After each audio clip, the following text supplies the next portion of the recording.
5 update di balik kabar perceraian Ruben Onsu dan Sarwenda. Proses perceraian Ruben Onsu dan Sarwenda memasuki babak baru. Keduanya dijadwalkan menjalani sidang perdana pada Selasa 9 Juli 2024. Namun Ruben dan Sarwenda justru sama-sama tidak hadir pada momen tersebut. Sebagai pengingat, Ruben mendaftarkan gugatan cerainya di Pengadilan Negeri Jakarta Selatan pada 9 Juni 2024 lalu. Gugatan dari Ruben Onsu murni hanya mengenai perceraian saja. Ia tidak mempermasalahkan hak asuh dari anak-anaknya maupun harta karena kini. Lantas, seperti apa update perceraian mereka? Pertama, sidang perdana. Pengadilan Negeri Jakarta Selatan menggelar sidang cerai perdana pasangan artis Ruben Onsu dan Sarwenda pada Selasa 9 Juli. Sidang cerai Ruben Onsu Sarwenda digelar dengan agenda pengumpulan berkas administrasi dan mediasi. Kedua sama-sama tidak hadir. Dalam sidang perdananya kali ini, Ruben Onsu maupun Sarwenda tidak hadir. Nama Ruben Onsu hanya diwakili oleh tim hukumnya, sedangkan Sarwenda tidak.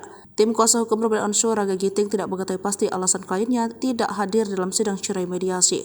Ketiga, sidang kedua. Usai sidang mediasi tertunda, hakim meminta agar Sarwenda dan Ruben Onsu hadir dalam sidang cerainya yang akan digelar pada 16 Juli 2024.